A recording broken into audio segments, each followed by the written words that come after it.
او طالبان هم ښه ده چې دې ته متوجه وي چې که دوی چېرته کابل ته ځي او دا ځلې نظام راځي نو یو نوی افغانستان ته ورځي. دا هغه افغانستان نه ده چې په 1996 کې و، دا هغه افغانستان نه ده چې په 1994 کې و، او دا هغه افغانستان نه ده چې په 2001 کې چې امریکا حمله کوله. داسې افغانستان ده چې نن هغه ماشوم چې پیدا سوی ده د امریکا له حملې نه وروسته هغه نن 18 کلن ده او څو کاله مخکې چې پیدا سوی هغه نه طالب پیژني نه د دې ټولنې سره بلده. پکار دا ده چې طالب ډېر زغم ولري. د نن ټکی آسیا یوټیوب چینل ته ښه راغلاست. که دا ستاسو لومړی راتګ وي هیله ده زموږ په چینل کې اشتراک وکړئ او د څنګ بټن یې هم ووهئ. بسم الله الرحمن الرحیم.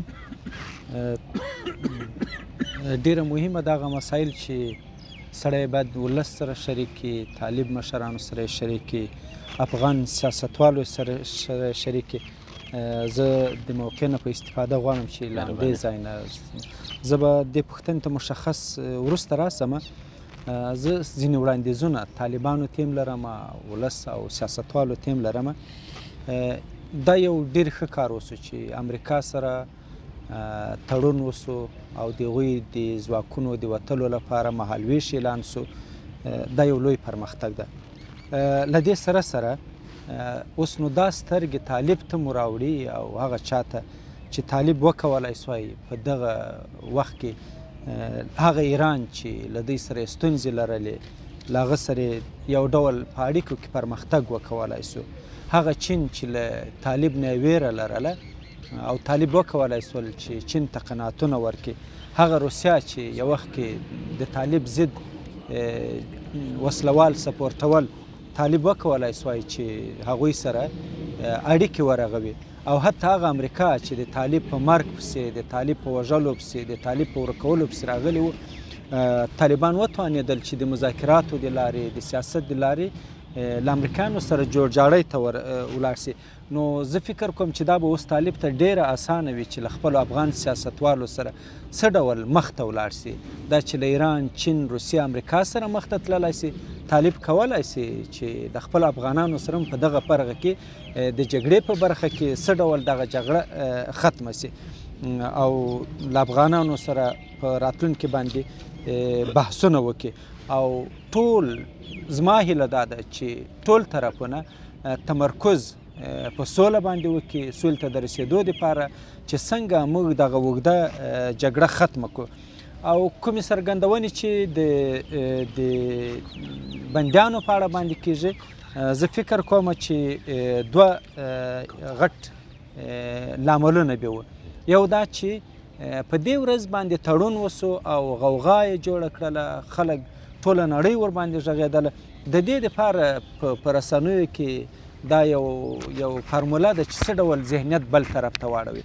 نو ډاکټر صاحب چې کوم اعلان وکړ، یقیني د اکثرو رسنیو ذهنیت دې طرف ته واړاوه چې ډاکټر صاحب اشرف غني په دې باندې بندیانو کې توافق نه لري. او حال دا چې خپله حکومت څو ځله ویلی دی چې دوی ته امریکایان احوال ورکوي، ورسره تماس کې دي او دوی د توافقنامې نه خبر دي. او دوم لامل به دا کیدای سي زه اوس هم په دې باندې متیقن یم چې افغان سیاستوال، افغان حکومت دې نتیجې ته نه ده رسېدلی چې د افغاني مذاکراتو لپاره یو ټیم وټاکي تر څو دغه موضوع پکې زندمنه سي. نو زموږ به هم له طالبانو نه هیله دا وي چې د افغاني ټیم په ټاکلو کې له افغانانو سره همکاري دوی هم وکړي او افغاني مذاکراتو ته زمینه مساعده سي. او دا چې دغه یو تاریخي سند امضا سو، په دوحه کې امضا سو، له امریکایانو سره امضا سو. د دې تاریخي سند ارزښت په کتلو سره د دې معنوي محتوا وساتل سي. که بیا هم طالبانو نه تېروتنې کیږي، لکه د مجاهدینو په وخت کې چې حزب اسلامي او جمعیت اسلامي یا شورای نظار ترمنځ وسولې، خپله دغه تاریخي سند ارزښت له لاسه ورکوي. نو طالبان هم باید دې ته متوجه وي، افغان سیاستوال هم باید دې ته متوجه وي چې څنګه دغه تاریخي ارزښتونه زموږ وساتلی سي. او مهمه دا ده د جګړې دپاره ځینې خلک به مجبوریتونه لري، ستونزې به لري، نو د هغوی ستونزې درک کول پکار دي. زه فکر کوم چې د هر چا تمه دا ده چې دا جګړه پای ته ورسوو. نو چې د خبرو له لاره پای ته رسول کېدلی سي، له ځینو نورو لارو نه پای ته رسول کېدلی سي، ښه دا ده چې په دې باندې عمیق فکر وسي چې مرګ ژوبله څه ډول راکمولی سو. او طالبان هم ښه ده چې دې ته متوجه وي چې که دوی چېرته کابل ته ځي او دا ځلې نظام راځي نو یو نوی افغانستان ته ورځي. دا هغه افغانستان نه ده چې په 1996 کې و، دا هغه افغانستان نه ده چې په 1994 کې و، او دا هغه افغانستان نه ده چې په 2001 کې چې امریکا حمله کوله. داسې افغانستان ده چې نن هغه ماشوم چې پیدا سوی ده د امریکا له حملې نه وروسته هغه نن 18 کلن ده او څو کاله مخکې چې پیدا سوی هغه نه طالب پیژني نه د دې ټولنې سره بلده. په کار دا ده چې طالب ډېر زغم ولري، ډېره حوصله ولري، ځکه په 18 کاله کې رسنیو هغه څه ویلي دي چې غوښتلی چې دلته یو بل نسل راولي، یو بل نظام راولي. نو که طالب له دغسې یو شي سره ځان اماده ونه ښیي، ځان ورته جوړ نه کړي، دا به د طالبان لپاره ستونزه وي. او هلته چې هغه ځوانان دي هغوی هم اندېښنې لري، تشویشونه لري. په کار دا ده چې د هغوی اندېښنو تشویشونو ته سر له اوسه پې باندې فکر وسي. او تر ټولو مهمه دا ولس چې ده د ټولو خواو نه قرباني سوی ده او ستونزې ورته پیدا سوي دي او تکلیف سوی ده. د طالب د جګړې سنګر هم په ولس کې و، د حکومت د جګړې سنګر هم په ولس کې و، د امریکا بمبهار هم په ولس باندې و. نو ښه دا ده چې طالب، افغان حکومت، دا ټول د ولس هغه غوښتنې چې دغه جګړه پکې کنټرولېدلی سي، دا جګړه پکې ختمېدلی سي، هغوی ته ډېر زیات توجه وکړي او د ولس په مرسته باندې د دغه تړون ارزښتونه وساتي او یو داسې نظام منځته راسي چې هغه ټول افغانان پکې ځان وویني، همه شموله نظام وي.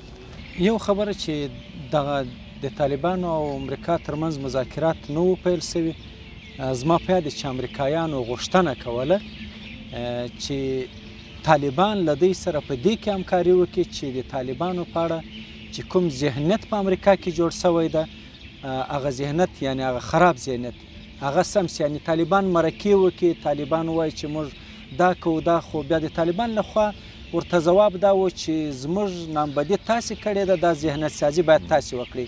اوس چې په افغانستان کې داسې یو حالت ده چې د بین الافغاني مذاکراتو لپاره هلته زمینه نه ده مساعده، ستونزې د ذهنیت یو ډول بل ډول ده. نو ښه به دا وي چې په دې برخه کې طالب، ولس، هر څوک همکاري وکړي تر څو یو بین الافغاني مذاکراتي ډله جوړه سي او د دې لپاره زمینه برابره سي. او بل که چیرته بین الافغاني مذاکرات نه شروع کیږي یا بین الافغاني مذاکرات له خنډ سره مخ کیږي، جګړه اوږدیږي، د نورو هیوادونو نفوذ او مداخلې ته لاره هواریږي. دې ته باید طالب، باید ولس او څوک چې په افغانستان کې دغه سیاستوال متوجه وي.